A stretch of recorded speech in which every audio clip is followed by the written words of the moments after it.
Why are we doing this? Well, besides the general spirit of trying to solve overarching social problems in our community, we as the United Way have been noticing two in particular that have been stumping us a bit. One is access to services in rural regions across our great two-county area. We know that it's not always easy for people to access services. And so the notion of community hubs has been something that we've been talking about, especially as it relates to social service hubs for about 5 years. We've done a few feasibility studies and they all say we should do it. We just don't know how to get them built and get them operating. And so possibly this direction could help us with that. We also know that housing increasingly is becoming a huge challenge. I mean, it was really hard a couple of years ago, and now it is a crisis. There's no question about it. And so maybe, just maybe, the work that we're doing here might lead to projects that are developed in our community to add to the housing stock in our community at various levels. We don't know for sure, but we think that that's a possibility. So we've learned a lot along the way, and we've learned that possibly the model that we're going to talk to you about could help with other issues that we're facing in our community. But we don't know for sure if it's the right direction, so we need to do another phase. So after today, we're going to be launching phase 2 of our feasibility work.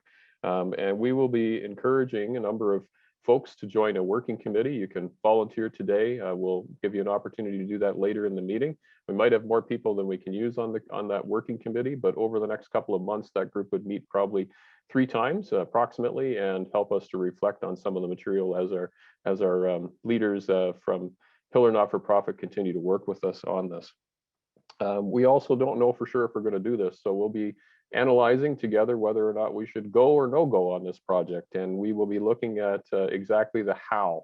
A lot of questions around how in the next phase. So we don't know all that information yet, but we'll be introducing some ideas as we go through this time today. So with that in mind, I want to introduce you to 2 good friends, Andre from Pillar and Nick from Pillar, and they're going to begin sharing a report on the feasibility study phase 1. Andre and Nick, turning it over to you. Thanks so much. Thank you, Ryan. Good morning, everyone. Yes, 57 people on this call. That's incredible. So far, we've been able to work with the Perth Huron community with some smaller discussion groups. And this is the largest group that we've had so far. So I feel like I'm at a community event today. I feel like there should be some food around. We should have some coffee together. So Ryan, when you said this is at my door, I kind of reimagined us all being in community together and having like a community meeting. So I'm just so thankful to be with you all this morning with my friend Nick here, who we both work at Pillar Nonprofit Network. So I'm going to share my screen with you, and I'm just going to show you kind of what we're going to be covering today. From an agenda point of view, we'll just be doing a presentation of about 15-20 minutes on our feasibility study that we completed, and some of you were involved in that process. And then we're going to turn over into a discussion with Ryan and everyone here about how you can engage as a working group based on the results of that feasibility plan and what recommendations we're making in terms of going towards a business plan for this, we're calling a community renewal company. So I'm just going to share my screen with you, and then we're going to have a discussion right after. So here we go. So today, yes, it's an invitation to join a working group, and we're calling this a community renewal company. As Ryan kind of indicated, we researched the Community Development Corporation model, but we know from our local community point of view, renewal may be a better word for discussing what we want to do here together. And I'm just going to share, because Nick and I, we don't live in Perth and Huron, so it's also, there's a lot of trust building that has to happen in this moment. Like these people that we don't know, they're coming and helping, United Way do this process. Why should we trust them? Why should we listen to them? So I'm from Scarborough in Toronto. I'm currently living in London, Ontario with my wife, my young son, and I've worked in the nonprofit industry my whole life. My first job at 15 was with the YMCA, and I love being in the community sector and doing community development. And I've had the privilege of working the last 5 years with Pillar Nonprofit Network in London, where we built a community hub, where I was responsible for starting social finance initiatives. And I really always trying to figure out how we can move forward on innovative models. And so I've been stewarding social enterprise within our community, and I helped launch the Women of Ontario Social Enterprise Network, which is the second largest women-led entrepreneurship ecosystem in Canada for social enterprise. So I've been part of really amazing initiatives, and I'm really happy to be here with you. And what I love to do is facilitate collaboration. That's what I love to do between multiple organizations. And I've been somewhat successful at it. And I'm also going to say that I'm not claiming to know everything. I think the job we have to do here is to listen. And so we're here to present you some information today, but really our real role here is to listen and to facilitate dialogue. I'm just gonna pass over to my friend Nick here, my colleague Nick, just to introduce himself, and then we're gonna move forward with the presentation. Yes, thanks so much. Good morning, everyone. Happy Wednesday. What a gift to be here on this call. And I emulate many of the sentiments that Andre just put forth around being listeners, around being able to facilitate some structure to what this enterprise may look like if there's a go decision in the future. So just to give you a quick background and some context to who I am. So my name is Nick. I immigrated from the Netherlands to Canada about 9 years ago. I'm so privileged to be in this country, and I love all the experiences that I've had here. Currently, I reside in London, Ontario, similar to Andre, and I have a very extensive background in the social impact and social enterprise space, mainly on the business modeling and capital runway side. And so we've been able to raise quite a few dollars for community. It's around $34 million now, currently to date. And I also have some experience in various housing trajectories. And so I was interim CFO at London Middlesex Community Housing for about 18 months. And I'm also working with an organization called Indwell, which is the largest passive house builder of supportive and affordable housing in Southwestern Ontario, and perhaps across the nation. And so those are kind of the different levels of expertise and knowledge that I'm privileged to carry. And I'm really excited to jump on this call today and to share some of the knowledge that we've been able to receive from the community and to facilitate what next steps forward may look like. Thank you, Nick. So as I mentioned today, we know we're going to be talking about doing a presentation, talk about why working groups, share some terms of reference, and discuss the next steps. So it's pretty straightforward. Okay, so we completed a feasibility study from December into February with the support of, asked by United Way, Perth Huron, to do this work, and building on all the previous work around feasibility studies, around community hubs and other models in the community. And we were asked to look at what a community development corporation could look like in Perth Huron. So we're going to talk a little bit about our approach to the research, and then we're talking about the models, the findings that we found about this model, and then we're going to talk about how we assess this model within the local context of Perth and Huron. So I'm going to pass it back to Nick. All right, and I'll keep this succinct and straightforward. Andre and I, we were able to do quite a bit of research in correlation and partnership with many different organizations in the local communities. In front of you, you'll see the approach, the research that we really took. Secondary research, such as census data, data from CMHC around housing, so housing rates, vacancy rates. We did a lit review of various housing and homelessness plans that are attached to the counties. We also looked at other economic development plans, housing studies, and then we went really deep in the different business plans and feasibility studies that we could find for similar enterprises around the Community Development Corporation model. A next step was to validate some of these stories. So we interviewed a bunch of folks from your community, including economic development initiatives, a few different CSMs and their housing divisions. In addition, we also spoke to other folks that are currently operating community hubs, or they are the developers of community hubs. And then we also spoke to several CDCs. So it's quite an interesting mix of people. I think we learned a lot. So we downloaded a lot of the data. And then as a third step, we really looked at hosting 2 focus groups. So we had a total of 16 individuals come forward that represented service providers and the regional municipalities or municipalities within. And I think it was a lot of fun. And so we're going to dive into some of the outcomes from that research. So in short, and before I go into the slide, I want to acknowledge that a lot of the organizations, actually not a lot, all the organizations that we spoke to, they're doing incredible work. They're working really hard. They typically have some sort of a resource or capacity challenge, as many organizations do nowadays, and they're doing incredible work in your organization. Diving into this slide and really in short and honoring the 2 priorities that we identified in the study of housing priorities and human services priorities, we can really conclude the following. And this is not specific to Huron and Perth County, in my opinion, based on other work that we're doing in other regions as well. So the first one is really that there's a real need to develop a significant amount of new affordable rental supply in both Huron and Perth County. So this may not be something new. This may be something that is kind of like in the atmosphere. It's a sentiment that that we hold, and the research that we've been able to do validates that. Second part is that nonprofit providers that serve a particular clientele or demographic identify that there's a need for supportive housing so these individuals can remain in their homes and have the ability to thrive, whatever thriving may look like for them. And supportive housing really moves from social supports and kind of checking into more intense coordinated services. And lastly, and I think that the page is getting cut off slightly, is that there's an innovative social service model required that allows for access to different health services and other social services. So the question that's, this is essentially the problem statement that we've been able to provide. And so problem statement is perhaps a bit harsh of a word. But in order then to kind of go further, we would ask ourselves, so who is actually working towards these challenges in the local communities? So there are many organizations that are actually in that housing ecosystem in Perth and Huron County, based on what we understand at this moment in time. However, we find that a lot of these organizations, they are responding to challenge in the community out of need and not necessarily mandate.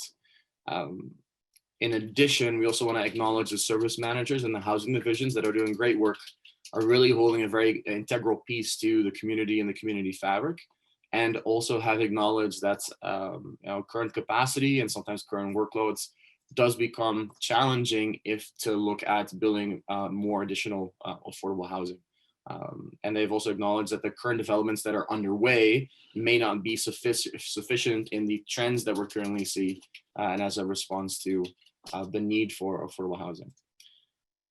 Other nonprofits that are in the regions, they are very excited, they have great passion, they have great folks, also acknowledge some resource and capacity challenges, and oftentimes lack the skill set in the development and construction trajectory to move forward on affordable housing or supportive housing builds. I think I covered everything, Andre. Oh, actually, one more thing. There are other organizations in the local ecosystems that are playing in the housing ecosystem, but they're playing in the attainable housing portion of the housing ecosystem, which really speaks to affordable home ownership. That's not what we're referring to here today. Perfect. There was a question in the chat box about why it was specified being rental supply, and I think you're answering it through that statement. Okay. So we researched a model called the Community Development Corporation model, which is based out of the US, that has been responsible for doing a lot of addressing a lot of these challenges, and has also been adapted in the Canadian context. So we're going to talk about that right now. So Community Development Corporation is typically a nonprofit organization that partners with communities to address inequities and achieve community goals. So pretty broad mandate. What makes it kind of unique in some respects is, unlike other nonprofit organizations, they depend largely on a mix of the typical nonprofit organization that depends largely on a mix of grants, government contracts for services, and donations. The revenue sources of a CDC will include a significant amount of revenue earned through business activities, which they reinvest back into their social mission and mandate. And we looked at models across the US and Canada to understand what a community development corporation could look like. And there's a lot of diversity. And the 4 logos you see here, will be doing a deeper dive today on the Edmonton model, which is in Edmonton, and New Dawn, which is in Cape Breton, as well as we had some conversations with folks in the US, for example, the CPLC, on how they've been addressing the CDC. What's important to know, though, that in the US context, there has been a lot of legislation that has supported the development and proliferation of the community development corporations. And that has been tied to another kind of policy piece around financing those spaces called community development finance institutions. Now, the CDC language came into the Canada context typically around the same time that policy came out in the US on the 70s. And these organizations like New Dawn, Edmonton started thinking about these ideas in those timelines. And that language has remained in some degree with some of these organizations, but it's also changed. So we use language like social enterprise now to describe some of these initiatives. And so, for example, in New Dawn, and we don't have the same kind of policy framework that the CDCs have in the US here in Canada, but we do have different leverage points that we can access, community finance, social finance, capital, and so things we'll discuss today. What is clear, though, in all these models that they are working on community hubs, they are working on affordable housing, they are working on social services in a variety of ways. Some of them do them in multiple regions. Some of them are focused in one local neighborhood. It can vary in terms of scale. And some of them are small in nature, and they may have just 1 or 2 projects. Some of them may have 60, 70 projects in nature. So they're quite diverse. And to give you a little bit more specificity around how they're operating in Canada, we took a look at these two organizations and their stories. And we developed a kind of a framework to assess what conditions are necessary to open and start a community development corporation within each of these communities. And we did a study across all these different organizations in the US and Canada. And we came up with 5 major criteria, conditions, and 4 of them are outlined here. So the first one is community need. The second one is leadership buy-in. Third one's money and assets. And the fourth one's incubation. And in Edmonton, there was a social planning council that was also collaborating with the mayor's or city of Edmonton's poverty roadmap. And that group, there was a steering committee that was there, put forward a plan to start a community development corporation. And the municipality fully endorsed this plan and provided land and capital to help start the community development corporation. And that corporation was then incubated within the Edmonton Community Foundation during the infancy stage of that process. In New Dong, we have a slightly different storyline. It was started by a group of university faculty that were inspired by something called the Antigonish movement within the Maritimes. And there was a housing project they wanted to start, and they were able to get access from the Community Housing Corporation for funding. And at that time, the municipality was not in support of them doing this project. So they weren't receiving any support from the municipality. So they built a team together, and with the capital they were able to source from the community and with the Community Housing Corporation, and they were able to find land, they immediately began a community development corporation with no incubation period. So you can see in both these stories, there is uniqueness in terms of their pathways, yet there is consistency in terms of the conditions that were there in each of those scenarios. And I'm just gonna pass it back to Nick for one moment. He has a great story to share about one of the members that we met from the Edmonton CDC and the project they did. Yes, the story that I'm going to refer to, I call it my goosebump moment as I was doing the research with Andre. Edmonton is a fairly large city, of course, and so it may not fully have application to the rural context, but regardless, I think this example has merit and potential application if we massage it to the local context. Edmonton is home to various neighborhoods. One neighborhood in particular is incredibly marginalized. And inside of that neighborhood, there's a 20,000 square foot mall called the Piazza Mall, the Piazza Strip Mall. If you Google it, you'll find it. And the mall was home to legal gambling activities, drug trafficking activities, and other activities in that nature that created a lot of friction and a lot of problems. And the residents in that community said, well, what if we could purchase this property and change it to the values that we want to see in our neighborhood, but also change it to the tenants and the look and the feel. So they put a small group together, small group of residents. They didn't have the knowledge or the capacity to really come forward and create a pro forma, a financial model, and to actually move forward on purchasing the property. And so they approached the CDC, the local CDC there. The CDC became the backbone to this group that didn't have any governance. They provided a one FTE staff to this particular group, and they started working on a feasibility study and a financial model. What they were able to do in this context, apart from creating a backbone to this group, is that they created something called an opportunity co-op. And an opportunity co-op allows to receive investment from residents or folks alike that then allow you to leverage that particular pot of money to access other lending, such as a mortgage or other financing. So in 21 days, they raised $1.1 million with 91 different investors coming on board. 90% of these investors were local residents that transferred $5,000 to $10,000 from their RSPs or TFSAs into this opportunity co-op. Each investor got 1 vote. Together with the 91 investors, they were able to leverage that $1.1 million pot of money into a mortgage where they were actually able to purchase the property. And they're currently on their way of changing the feel, the look, the tenants as they see alignment with their community. So the reason why we're bringing this up is that there are innovative financing mechanisms and strategies that we can employ in this type of work. And it may look, I want to acknowledge this, it will look different in your community because of the context that is there. However, you know, what a neat way to look at community and bringing community together through this innovative way of thinking.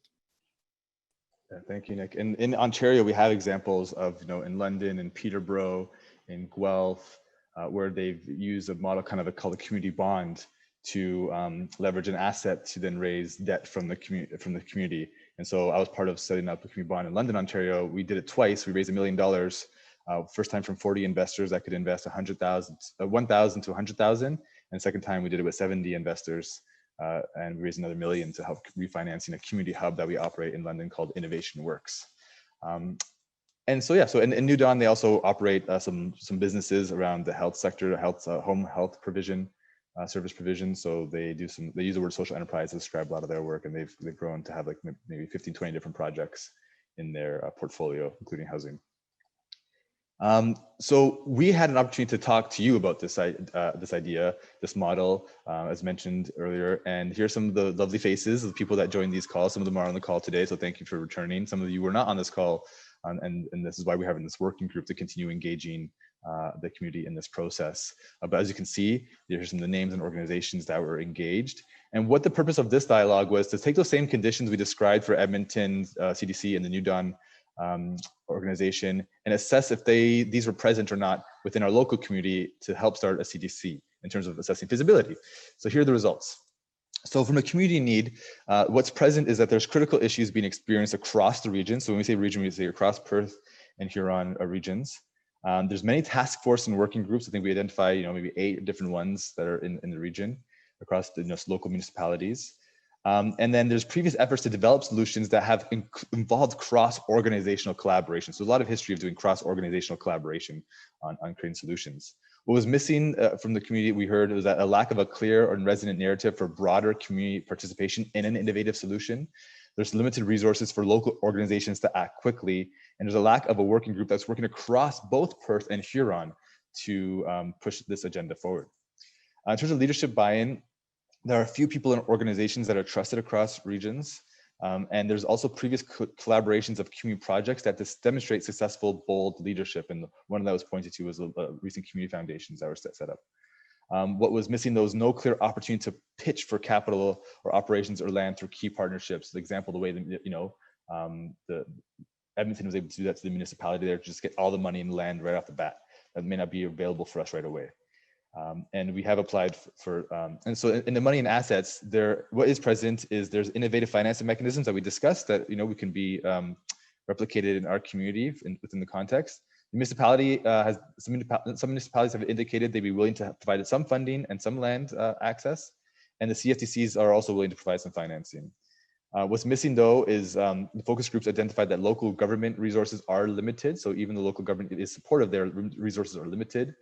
Attempts to attract external resources have not been successful. So we've done some applications for some large funding for some projects and it hasn't been successful. And local stakeholders don't want to compete with each other if we're going to create a new project. We don't want to create more competition for funding. And finally, from an incubation point of view, United Perth Huron was acknowledged as a leader that has experience incubating. The focus groups acknowledged that the need for the CDC to operate across both regions. And as I mentioned, there's no working group at the time of this conversation.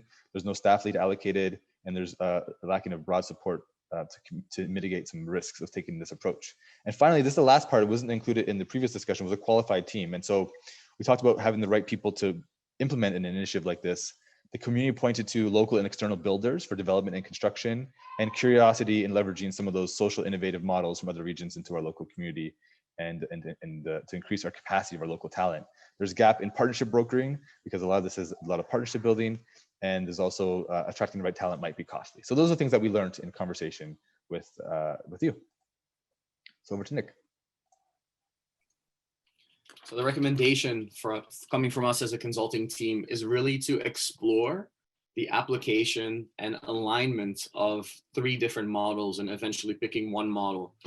The 3 models that we have been able to unpack and discover are the following. Model A is a community development corporation or community renewal company. It involves, it's costly, it's high cost, however, high local collaboration, decentralized leadership, decreased bureaucracy, diversified revenues. There's still access to non-traditional funding procurement. However, it's also slower moving based on the folks involved. The second model is I'll wait for Andre to move the slides.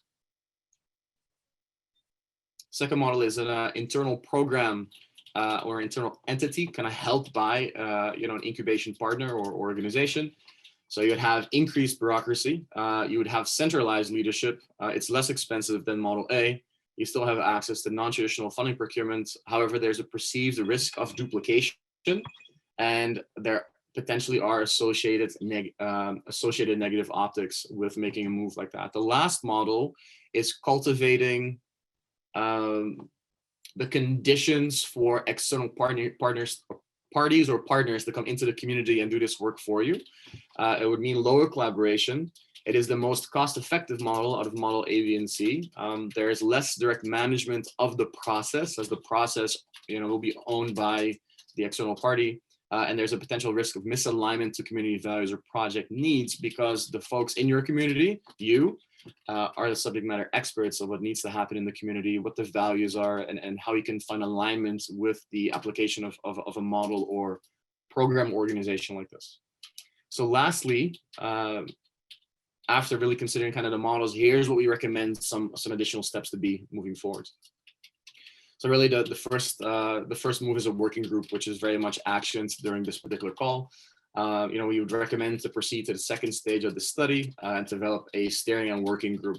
So really we create, clarity around intention, approach, language, and we actually take steps in moving this project further. So incubation discovery is another step that we recommend. Andre, yeah, go ahead. So basically to explore and identify what incubation might mean to an organization, whether that is United Way, whether that's another organization, and to research, define, and plan the human resources and budget capacity that is required, whether you are United Way or whether this is another organization that's going to hold this entity. Third piece is community development. So as a working group, you would take a next step to determine 3 to 5 tangible real estate or development projects that can be executed in the next 6 to 12 months. So they get started in the next 6 to 12 months. And then, so projects that have high visibility in multiple communities across Perth and Huron region to really have maximum application and value and impact. And then the second part is to launch a campaign that speaks to the critical and cross-cutting issues that are being experienced by both counties related to housing, related to access to services, and really to provide a bit more education and accompaniment to the public. Last one, I believe it's last one or second last one, is to develop and discover the utility and application of model A, B, or C that was displayed on the earlier slides. Develop a working business model, so something that has the agility and flexibility to respond to the community needs based on the community context. And then contingent on model selection, and this was done in an earlier part of the study. Here are some numbers that we anticipate you would need to raise from a startup capital perspective, which really involves pre-development monies in order to pull the trigger on developments, and then also money for operating funding, which really employs staff costs and that sort of thing. Lastly, is to develop a comprehensive first-year work plan that really speaks to different pragmatic components that you have to move forward on as a working group and as a community renewal company in order to have maximum impact and application in your community. So I'll leave it there and I'll pass it back to Andre. Thank you. Apologies for the little slides shift there. Thank you, Nick. So that's what we've landed, and this is where we're with you today. And so the first step, as Nick mentioned, is the working group, and that's why we're talking to you. And then these are the other components that we'll be exploring. So thank you for the questions in the chat box around some of the financial models, around some of the legal structures that we can deploy. It was interesting, in the New Dawn, they actually had 21 legal structures that they were operating. We saw an organization in the US that was operating 60 legal structures. So the legal structures can be tools, so if we need to develop an opportunity co-op, for example, we can create that legal structure to create that entity to flow that capital. So I'm going to pause the screen sharing for one moment, just so we can see each other again. And I'm just gonna throw it over to Ryan for a moment, just to discuss a little bit about, I know you shared the kind of the overarching vision for this project, but also just to lean into a little bit about the opportunity here to develop a working group. Thank you, Andre. And just so everyone knows, as soon as we're done this next little section around what the working group is, there will be a chance for everyone to have discussion and ask lots of questions. So just so you're aware that that is coming, to remind you. The idea behind the working group, I think, is probably obvious to many of you, but we really want to join with people who are subject matter experts, have plenty to offer in terms of their experience, whether it's lived experience of the challenges or whether it's actually, development experience in our community or experience otherwise that would be relevant to such an entity. And so we hope to form a group of a handful of people that will walk with us over the second phase of feasibility. As mentioned, we're anticipating, maybe 3 meetings or so where people would come for a couple of hours to engage on the subject matter as Pillar Not-for-Profit pulls it together, get your feedback, keep working and see where we go. And by the end, this will result in a recommendation to the United Way board. So I want everybody to be clear that that's the case. It could result in many other things, but that's one thing that is certain, that our board is expecting to be a recommendation about moving forward in some way, shape, or form. And then we have to decide as United Way what that means for us. It doesn't mean that other partners might not carry this forward. It just means that because we've launched the study that we will be wrapping it up that way. So we're going to be working through some terms of reference, or at least the concepts therein. And the working group really is going to help us to sort out around those models that were discussed, A, B, or C. That's a big part of what they need to do. They're going to continue to help us with thinking about, in particular, a deeper dive into model A and B, where we would have to describe how this entity might work or this program might work. And in that, there'd be participatory research, and many different things where we'd be engaging people in the community as best we can to continue the dialogue. We need an operational mandate for this social enterprise if we're going to move forward. So what's the governance structure? What's the staffing like? What's the timeline like?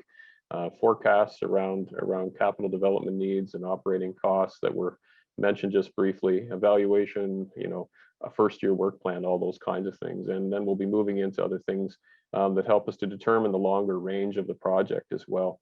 In the end, we'll be looking for that group to help us sort, the direction, but to build the concept more clearly with their knowledge. And so Andre and Nick are going to delve into it a little bit deeper than I have, as just to give you an idea of what it is. So thank you, guys. Yeah, I think it's gonna be very brief because I really want to hear from folks here. I'm gonna outline a terms of reference because some people need that clarity to really have it laid out very clearly what the expectations are. Some people may feel a little more flexible, more open to it being emergent, and so we just want to honor both those feelings for people who are coming to this moment with us. But I'm going to give you some more kind of specifics on what the terms of reference could look like. I've done a lot of participation, collaboration agreements, so I know sometimes these can be useful for people. So quickly. The way the terms of reference are laid out is that people who join are called the collaborator. They're an organization or individual that wishes to collaborate with the working group and is willing to actively participate in it says monthly, but it's maybe 2 a month to support the development of the community renewal company. The working group, we're looking at 3 meetings in addition to this one, 3 meetings till the end of April, which is when Nick and I are trying to complete this business plan for. And we are expecting collaborators to provide updates, to provide feedback, and also input. We will definitely be looking for some input on some project data and things of that nature that are happening in your local communities. You can leave the group at any time, just let us know. So don't feel like you're stuck, your hands are tied if you join. Always nice to have an exit door. It's a volunteer group, so you are kind of volunteering your time, whether that's kind of in kind through your organization or as an individual. The main communication channel for meetings will be via email. Group meetings should be attended by all collaborators, so if you do decide to join, we expect you to show up. And we do want to remain sensitive to some information that's going to be shared during this working group, and it won't be shared broadly unless it's been agreed upon within the working group. So that way everyone feels comfortable just being honest and open about what they're experiencing and learning, so we can make the best decisions possible.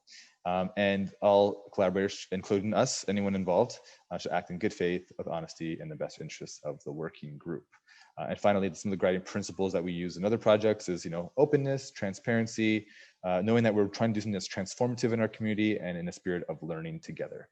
So that is our presentation to you today, and we want to open up the conversation now to you. You can use the chat box, so thank you to those who've been using chat box. If you use the chat box, we will answer those questions. There's many of us on the call today, so you may want to use the raise hand function if you really want to get in and we're not hearing you. You can use that on Zoom. Otherwise, you can just unmute yourself and we will facilitate accordingly to help make sure everyone can have their voice heard today. So, yeah. I was just going to say, to prime the pump, we've got two individuals that are going to share just a couple of comments to get us started. So the rest of you can think about your questions. But Chris Snell is going to say a couple of words about his experience so far, because he's been in some of the previous conversations and why it's important for his community. Chris. Thanks, Ryan. And certainly, as Ryan has mentioned, North Perth has done a lot of work around the community hub, and we really are almost set to put the shovels in the ground if we had the funding. So really, I think our downside is we do need a way to bring up some local funds to help us leverage. So I consider social financing to leverage funds from other either banks or traditional funding sources to go along with what other funds we can raise locally through local government support or other local agencies.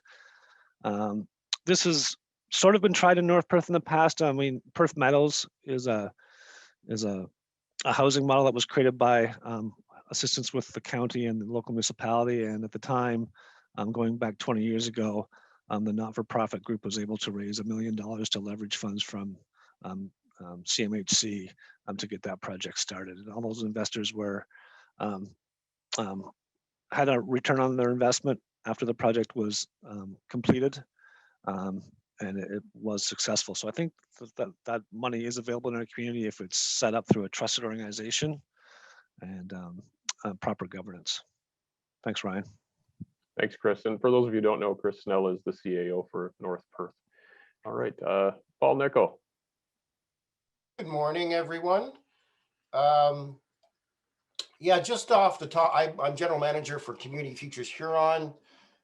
We are a small business financing organization. We also have a colleague in Perth County as well, Perth Community Futures. And a lot of our interest is around the housing component itself. It is, in my opinion, the single most important factor in community renewal right now and in long-term economic development. And it's not an easy problem to solve.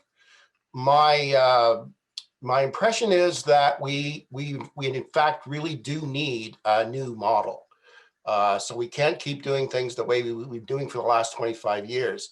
And with that in mind, I like to say that we do a bit of social enterprise from time to time at Community Futures Huron, but frankly, we have so much more to learn. I'm going to suggest that if we were to take part in the working group, we would probably gain far more out of the exercise than we might contribute. So I think this is a very important discussion to have. And I'm optimistic. I think I agree very much with Chris.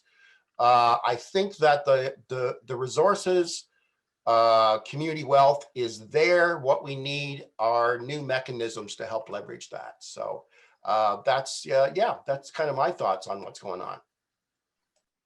Thanks, Paul. Throw it back to Andre now to facilitate.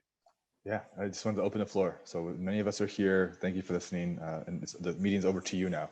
So does anyone want to share a comment, interest? If you, and anytime you have to leave earlier as well, just indicate to us if you want to be part of the working group, and you can do that in the chat or via email afterwards as well.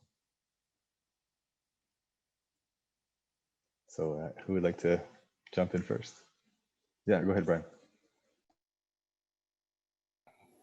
Hi, Andre. First, thanks for the presentation. When you were looking at the Edmonton model and the East Coast model, did you look and try to line it back to that the way the funding for affordable housing is done in those provinces is significantly different than how it's aligned in Ontario?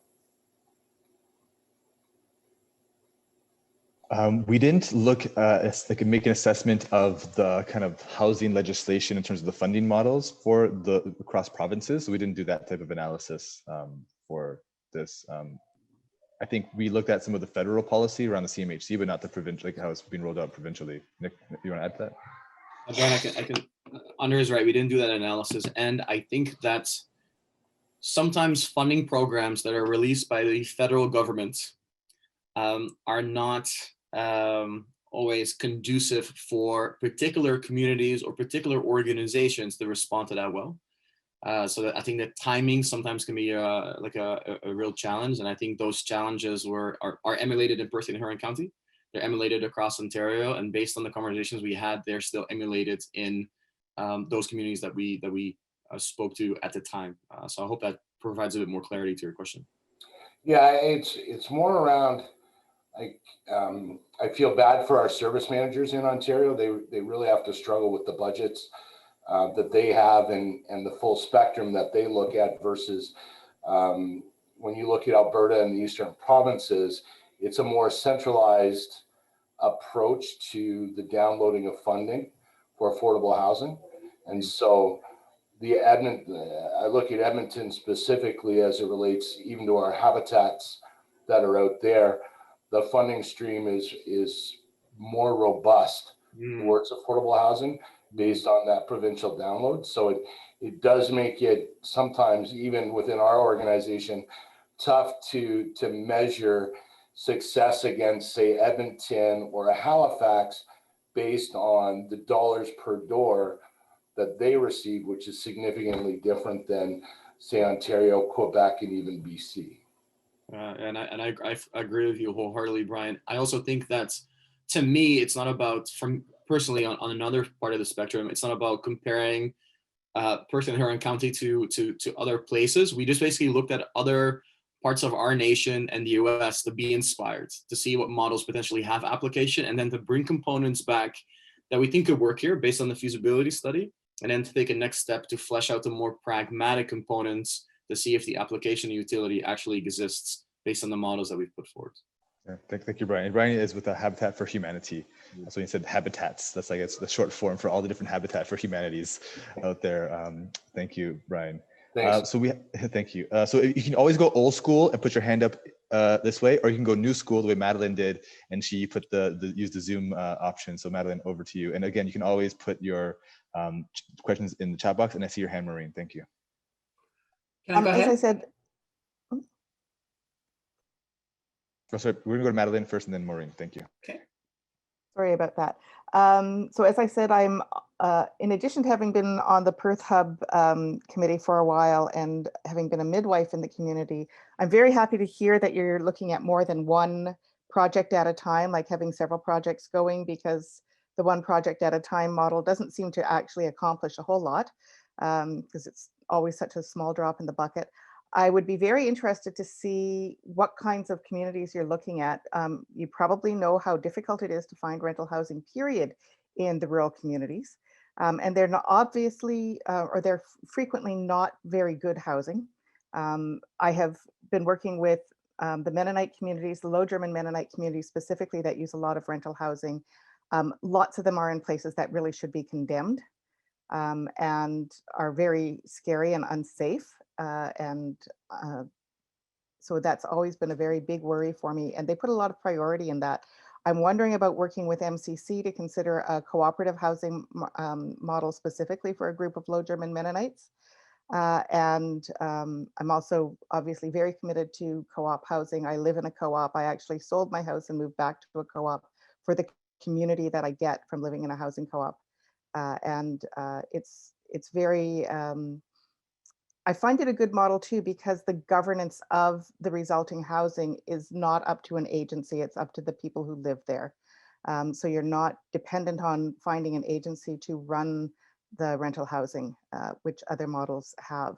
So very interested in that. And as I am now semi-retired, I'm also looking to volunteer my time within the community. Thank you so much, Madeline.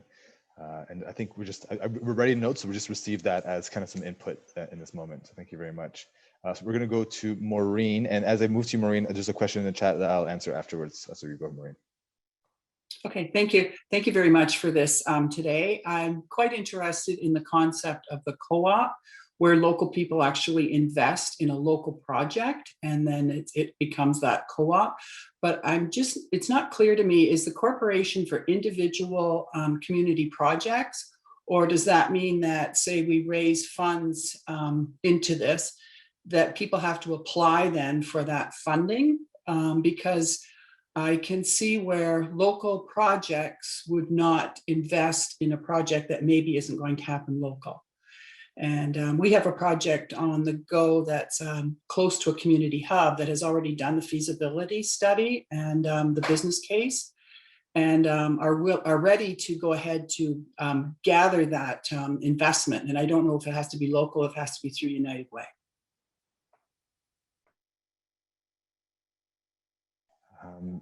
Well, I think in principle, from my understanding, this is local to local. So we are trying to raise local funds for local projects. So it's not raising funds to then invest that into non-local projects, if I'm understanding your question correctly, Maureen. I can Yes, clarify. I think I know what Maureen means. For everybody, in the second phase, because we want to articulate this very point, we will be looking to find 4 model projects in individual communities across Perth and Huron to articulate how it might work. And if we were going to do this, it would be each project would have its own kind of life of its own, and fundraising and/or investment would be done related to that specific project in that specific community. Yeah. That was clear. That's helpful. And that kind of relates to the question that Cheryl put in around the Community Development Corporation being different than the Community Foundation, because the Community Foundation might have an ability to invest in multiple different projects with one bucket of money, right? So the CDC and community foundations are different. The community foundations, again, are a kind of a legislated arm for philanthropy in Canada that has certain thresholds around how much it has to reinvest each year. The CDCs, again, is a model that's used in the US through legislation. It's not legislated in Canada. So we are talking about more of a social enterprise model in Ontario. And that's not a legislated model. So we're looking at more of a creative ways, what Paul was mentioning earlier, kind of developing new models, more innovative models that are having wide application in so many communities, but from a policy framework, not quite there yet. In Nova Scotia, they have a social enterprise strategy. We used to have a social enterprise strategy in Ontario. There's a social finance, social innovation strategy across Canada. They just did the investment readiness program. I think some organizations in Perth Huron got access to. So there is some movement happening in that respect. Okay. I'll just add, Andre, Yep. if you don't mind, we have spoken to both the community foundations in our region about this project and idea, and they're quite supportive, and in fact, helped us to get some of the funding to do the feasibility study to make this happen. So I don't see either of them on the call today. That doesn't mean they're not interested, in case people are thinking that. Thank you, Ryan. And thank you, Cheryl, for that question. All right, anyone else would like to jump into the conversation discussion today?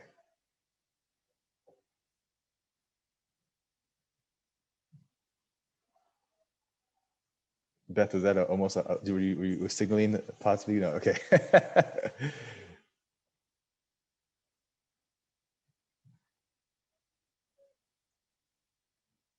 Anyone see any red flags? I mean, we've done the work. We're trying hard to listen. We're moving forward, but we want to make sure that if there's concerns out there, people are wondering why the heck we're doing this. This is a good time to raise it. It's an open forum, a safe place. It's okay. We don't mind. We want to do the right thing for our community. So everybody's voice is valued if you have any concerns you want to raise. Can I jump in? Yes, welcome, Barbara. Thanks, Andre. And thanks, Nick. Thanks for the presentation. Enjoyed watching that. Can you build a little bit on the funding model? Because you speak to fundraising and donations, and those are clear and outright. It's just the return on investment for investors. That's the expectation. I saw a little bit in the chat room as well. Questions there. So just wondering about the ongoing viability of the return for the investors. Nick, did you want me to take first part of that, or do you want to go and yeah? And Nick is more of the financial overview model expert, but I have experience around the social financing components because I developed some funds and I helped raise capital in this way for multiple projects. And so I described the community bond in the chat box, right? Where we bought a property and then we leveraged that asset to then offer basically a debt to basically lend money from our community. And so we borrowed $1,000 to $100,000 from community foundations, from high net worth individuals, and just from everyday citizens. And we had organized 40 investors who gave us their money. We took the $1 million. We were able to buy our property, do our renovations, get it ready for rentability in our community. and that was generating a profit for us. That profit was generating revenue because we're a nonprofit. It was generating revenue for us to cover our costs and then to carry the load of that investment. And so we were paying 2% interest out each year for that investment. So that's $30,000 a year to hold that $1 million and use it. And at the end of the 5 years, we had to pay back that $1 million to our community. Now, we didn't have $1 million to pay back from our profits that we generated from those 5 years. What we did do though is we de-risked the entire organization. We had gotten a whole bunch of new funding sources. We were successful in launching our project, and then we refinanced it. We could refinance with our local credit union who was holding our mortgage, but we chose to refinance it with our community because there was an appetite from our community to be engaged in this process again. And then now we have 70 people that have re-engaged in this process the second time around for another $1 million offering over the course of 5 years. In Guelph, they did that. They had multiple series of offerings. So people that wanted to have short-term investments, a little bit of a different interest rate. Some of them were secured to the land. Some of them were not secured to the land and the asset. So there's a lot of variability that can be used in some of the structuring of financing.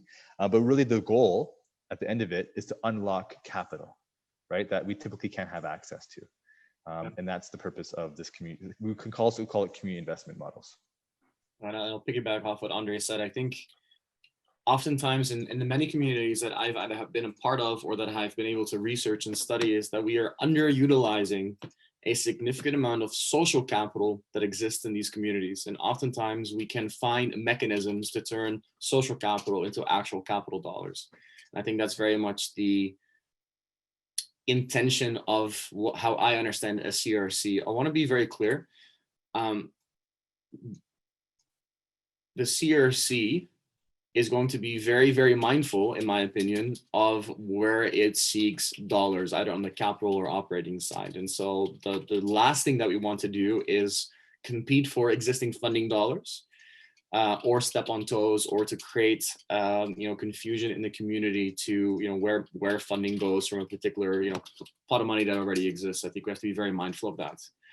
And so my earlier comment, and again, the sentiment that Andre presented is, what are some other mechanisms that we can insert to pull in capital that perhaps is not being utilized currently? And it doesn't have to be, $100,000 to $500,000 an individual. I think with smaller pots of money, $5,000, $10,000, similar to the CDC Edmonton example, we can really create some more leverage.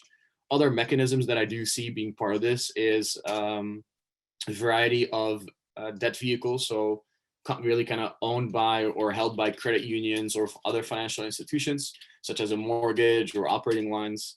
I also think that depending on which organization comes in or organizations come in, there's an opportunity to leverage equity that has been built up in current assets or properties. And I think that, other mechanisms such as the community bonds, perhaps there's some grant monies out there that we can, pull in from, our potential opportunities and potential mechanisms that we can apply here. I do, again, want to clarify that we are not at the stage yet where we can say with a definitive answer and clarity, here are the 3 things that we're going to pick. I think it's really about having the working group lead that particular portion as you have insight into the community while honoring the utility and application of some mechanisms that we've found and that seem to work in other communities. So Barbara, I hope that creates some more clarity for you. Thanks for providing more information. I appreciate that. Thank you, Barbara. I'm going to go to you, Kim, and continue. If you want to use the chat box, feel free to use the chat box anytime. We're answering questions there too. So thanks. That helped explain the capital. And I'm just a little curious, can you go, once the buildings are built, can you tell me about your examples of where the operating, because where the operating dollars you're seeing coming from in some of your models that you've looked at? Tenant revenue, so both residential and commercial is our examples. Other organizations, they get Ministry of Health dollars as they have a intense supportive piece integrated into those models. If from a community hub perspective, different commercial tenants that are nonprofits, that are other service-based organizations that would come in together to essentially cover the operating expenditures is another model that we've seen.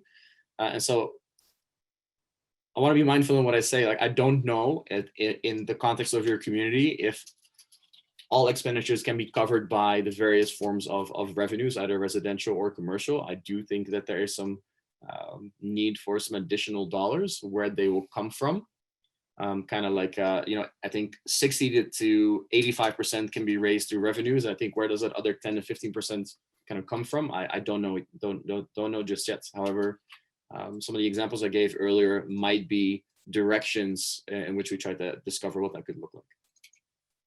Yeah, and we spoke with one organization, add that, Kim, that was operating multiple initiatives at once. And they even talked about how every time they operate a new program, they actually treat it like a business unit. And so they always make sure that whatever initiative they're running has at the baseline the opportunity to have the costs to cover the financial administrative components of that. So there's always kind of a breaking even. And so they operate them kind of from a business mentality. And so some of these initiatives will actually generate revenues in addition to what they need to cover the costs. So it'll be profitable, and they will get reinvested back into the initiative. So you'll see with the multi-project model that was described, if we're operating multiple projects at once, some will be generating revenues in surplus to what they need. Some will be generating revenues in less than what they need, and there's a reinvestment into that. Thank you.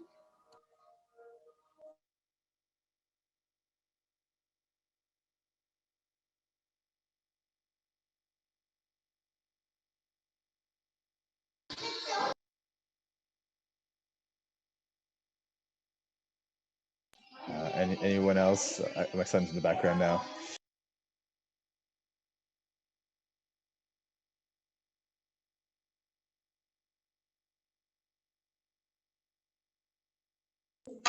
So we are at 10:30. We did plan to be here till 11. We did want to check in people if they want to also be part of the working group. So if at any point you say that, you know what, I understand what's happening here, and I'm curious about when the working group begins.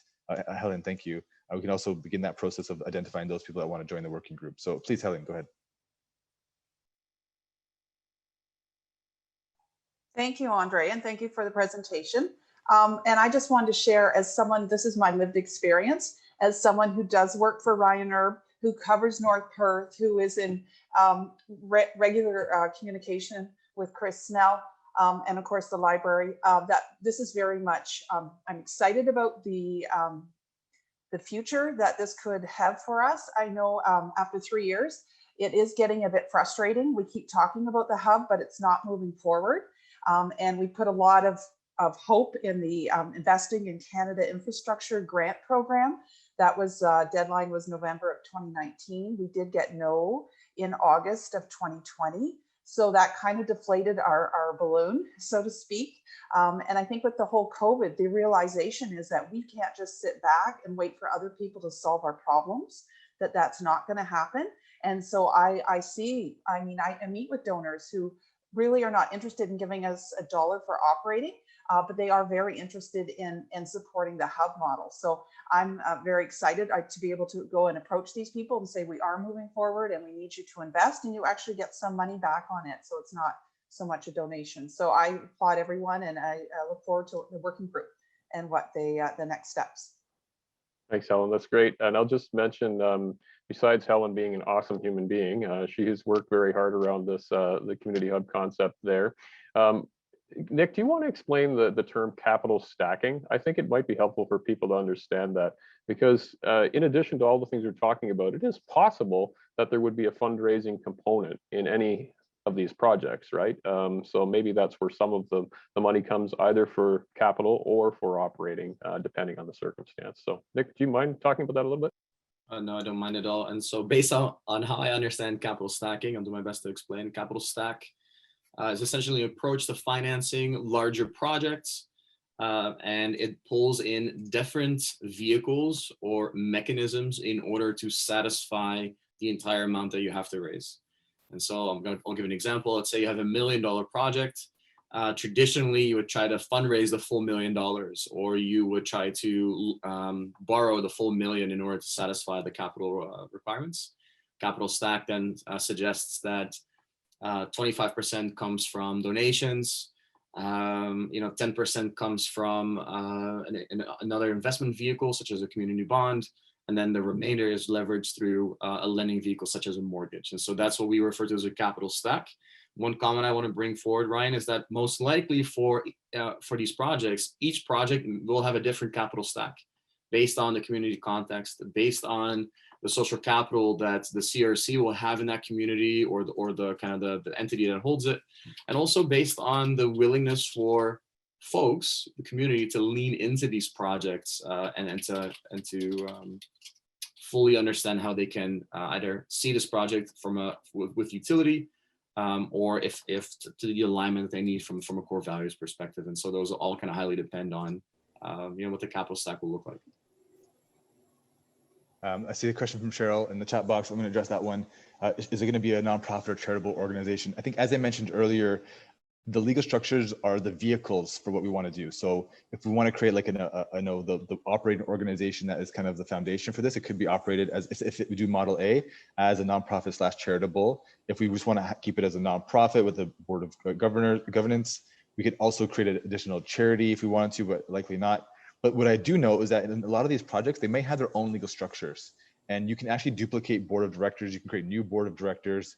We've seen in a lot of these models of CDCs, they actually operate multiple legal entities. And the reason why they do that is to actually share the risk, so that not one organization takes on the entire risk of a project. You can de-risk the entire kind of portfolio of projects by having separate legal entities. So it's more of a functional question rather than a kind of philosophical one. If it should this be a nonprofit or charitable? It's actually what is needed per project to make sure that it's kind of has access to the capital stack that Nick has mentioned, and that is also managing the risk of that initiative.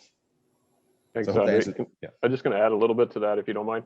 I think it's also important just to recognize that, yes, I mean, the philosophy here is that whatever we're going to do is going to be not for profit, in the sense that anything that we do, if we're generating any kind of income or revenue, it will be turned back into the community. So that's the philosophy. The exact vehicle we have to figure out. But for example, when we struggle with getting affordable housing units built or something like that, because as much as the developers in our community maybe want to do that, they find it difficult, or for whatever reason they don't. But maybe we could, launch a project, an affordable housing project that meets some of those ends, because this organization, this thing that we're developing here has some expertise and access to capital to kind of pull it off, right? And how else are we going to do it, right? Because if we just continue to rely on developers, they're likely going to continue to build what makes money for them, right? So, and that's nothing against developers; they're doing the best they can, I'm sure, most of the time. But that's the kind of development we get until we push it a different way. So, anyway, that's a little bit of my thinking. At least we'll see what the working group has to say. Yeah, and we did note, like in option C, like we kept option C open to collaborate, with developers. So we want to make sure, so the working group is going to help us understand what best model we want to approach hopefully by the end of April, seeing A, B, and C. So A being a standalone entity, B, a program that is incubated possibly by United Way, and C, we just do more of a attracting of these type of organizations to implement these projects. Go ahead, Howard. Yeah, thanks. So when Helen spoke of the hub earlier, we're not talking about something that would replace the hub, right? As we're thinking about. This would be sort of something above that. Is that right? Howard, this would be the means to create the hub we've been talking about. Okay. Yeah. Thank you. Yes, I see Brian's hand go up. And Brian, before I go to you, because I always try to keep the spirit of inclusivity, that everyone has a chance to speak before we kind of go to the second round. So does anyone else want to speak before Brian goes ahead? Just want to make sure that we're not missing anyone that wants to jump in here. Okay, Brian, go ahead. It was just to add on to Nick's comment around stacking. Stacking would also apply that if you're looking for co-investment funding through the National Housing Act, through CMHC, to be able to be eligible for that funding, you must also leverage money at a municipal level, whether it's cash, deferment, land, things of that nature. So there are other ways to stack that isn't always requiring debt or debt to equity coverages. I think it's important when you're past your terms of reference and you start talking about the governance, that you have a clear understanding of what that risk profile is around that leveraging on a per project basis. Thank you, Brian. Yes. So, and I think, yeah, there's two things you mentioned there, but the governance and risk, but the other part I think was really critical is like when we activate some of these other models to bring in capital, that can activate other capital, right? There can be a ripple effect of capital. So that's what the capital stack is supposed to do. Okay. So other folks in the room, in our digital Zoom room / community event, does anyone else want to jump in?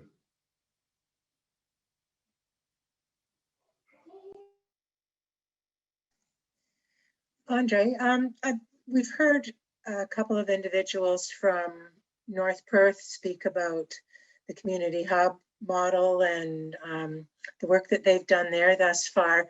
In the research and the meetings that you had early on, were you hearing of other kind of shovel-ready projects that are in existence in both of the counties? I'm going to pass to Nick on this one because he's been doing an assessment of kind of the various projects that are potential projects within the region. Is that okay, Nick? Yeah. And so this was Beth, right? Are you talking about the housing projects particular or the community hub projects? I guess both, because in some instances, I understand it might be a combination of a supportive housing community hub project. So like I know there has been some feasibility done in Goderich and Exeter, and I'm just wondering, are there others as well? Either community hub or affordable housing or both? Like, do we have, I guess what I'm saying is, do we have a list already that that we could jump into once the CRC was formed? That's an excellent question. I'll ask Brian to speak more about the community hub model after I talk about the housing. So the CSMs, so the service managers and their housing divisions, they are managing affordable housing builds currently. They have also done that in the past quite successfully, actually. There are also other providers, builders that are looking at smaller affordable housing builds. Some have built successfully. Some projects are underway, but they're either going up to the point of due diligence or perhaps some pushback from community for various reasons. And so there are different projects that are currently underway. So that's really pertaining to housing. And then I'll pass it off to Ryan for that. So he has more in-depth knowledge of kind of the community hub development in the regions. Well, Beth, it's a great question. I think part of our second phase here is going to help us to find those projects. So because we do want to look for to articulate a little bit further as a potential starting place. I'm aware of a number of projects. Some of them we've had our fingers in at the United Way, considering through our own feasibility studies, whether it's hubs or housing. But we also are aware that there's other projects that we don't currently own that may well be candidates, or, own is the wrong word, but that we're currently connected to that others are leading in the community. So I'm not sure, what those projects, which of those projects might be good candidates, but you're right, there's lots of them out there. And if people are aware of anything that's shovel ready or concept ready or otherwise that we don't know, we'd love to hear about that. Throw it in the mix and, we'll see where we land. Our little working group will have something to say about which projects we model out. And so, and just a little reminder about the working group people, if you're at all interested, just raise your hand. It doesn't mean that you're stuck in it by saying I'm interested today, just so that you know. You will get more information and then have an opportunity once you have more information to say yes or no to the commitment. And a bit of a spoiler alert for the working group. The question you asked, Beth, is a really good one. And Nick's actually been working on something called a location matrix and developing a model to assess all these different projects. And we've already drafted it based on some best practices from other industries. But we want to create it for the context that we're in here in Perth. We keep talking about context. It's so critical, right? Each context is unique. So we need to model it for that particular context. So that's one of the things the working group gets to work on is discussing those projects, how we prioritize them, how do we determine which ones are the ones that are, we want to act on in terms of this business model that we're developing, and then also provide additional feedback on how we operationalize the implementation of going forward with these projects, or we're trying to activate these projects in our communities. So that's what you'll be having your hands in by being part of this working group. That's great to hear, because that was going to be my follow-up question. At which point do you develop a set of criteria with which to evaluate the projects? And so good to hear. If I can provide some more context, just because I get excited about this stuff. So we do have an assessment tool that we've created that we will bring to the working group. The idea is then that we co-create the conditions and the requirements to assess projects. So kind of think about like fundamentals analysis. So is it like viable financially? What are the societal benefits? And then really kind of analyzing the side metrics. So we would basically analyze a bunch of properties or assets or opportunities. We then create a short list, and we use that short list to then flesh out full financial pro forma. So kind of the financial fabric of if these projects are feasible or not. And if they are feasible, what do they look like? And then we would incorporate that into the business model and business plan in order for the working group or the potential organization is going to hold this to take a next step. And so that's really what that trajectory looks like. Okay. Oh, Susan's clapping. Nice. Zoom claps. I like it. Thank you. Okay. So we are kind of reaching the end of our meeting now. I will say this. Ryan's given us some ambitious deadlines. Okay. He said, hey, we want to get this done. Now, he said we'll be flexible, but Nick and I also don't want to draw this process out too long, right? I think there's an appetite to get moving on some of these solutions. So reason why I think I would like to know who's going to be part of the working group so we can organize those sessions sooner than later. So sooner we know who's going to be part of the working groups, the sooner we can organize these working sessions and get the feedback. And so the sooner we can kind of create this plan. We don't want to rush the process. Obviously, community processes, need to take their time. And someone told me slow is smooth is fast. So I would love to know if anyone today is saying yes to being part of the working group. So that way we can begin developing the list of people that we need to reach out to and start scheduling. The way that we're going to schedule these is going to be 3 recurring meetings, because we can't do 3 unique scheduling processes. We'll probably try to find a best fit and do kind of 3 recurring meetings. If there's a group of people that just cannot meet on this particular day that want to be part of the working group, we'll adjust. So don't worry. But I think I would love to start getting some input. And again, Ryan said, take some time, mull it over, because I know sometimes people need to make decisions. Maybe go to someone else and ask a question, say, hey, is this right for us or whatever. So also take that time. And if you can, let us know. I know it's Wednesday by the end of the week. Then that way, when Ryan and when Nick, we meet on every Monday, we can then sit on Monday and say, hey, here's everyone who said yes, and let's begin organizing. I just stuck my email address in the chat box in case you don't already have it. You're welcome to email me with questions and or an offer to help. If you haven't already stuck your name in the chat box, that's fantastic. Ryan, I think it may have went to a private message and I didn't go to everyone. Oh, yeah. I apologize. I will redo it. I probably was privately messaging somebody before. All right, well, this is the last 10 minutes. This is the last chance for the final remarks, the closing statements. It's okay. You got energy. It's all good. So yeah, I know people are starting to head off the call as well. I know I see the numbers are starting to reduce. So there will be a collective goodbye at some point too. But does anyone else have any final comments before we close this session today?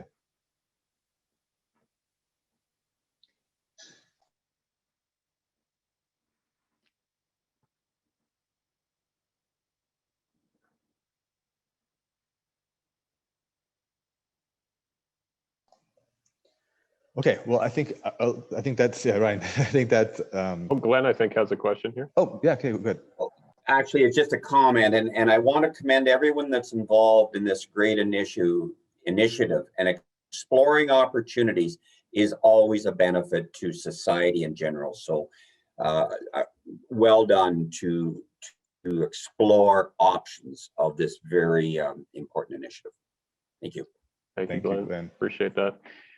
Andre, just as we wrap up, maybe I'll make a couple of final comments. Let everybody know that, yes, we will make the recording available, the slides available, and the larger feasibility study available. They will all be available on our website. And so we will send that out to the invitation list to those who were invited to this email. And if we didn't do an RSVP for this, so if you got the invitation by hearing about it from somebody else, and you want to make sure that you get all of that information sent to you afterwards, then just send a note to myself, or you can reply if to any of our staff at the United Way. We'll figure it out. But we're happy to try to make sure that we give those things to you. I think by the end of the day, we should have most of those things on our website if you get missed somehow. So please start looking there as of tomorrow. Okay, wonderful. So we are going to do a collective goodbye. Nick and I and Ryan will stay on the call for a couple more minutes. If you just want to, if anyone just wants to hang around and ask a question, just follow up in a smaller context. But for those of you that say, hey, I got what I need, I'm okay to go now, here's my invitation. We can all unmute ourselves and we can all say goodbye together, and you'll see a kind of a collective goodbye. So if you want to collectively unmute yourself and we can all just say bye to each other. Bye. Thank you so much. Bye. Thank you. Bye. Thank you.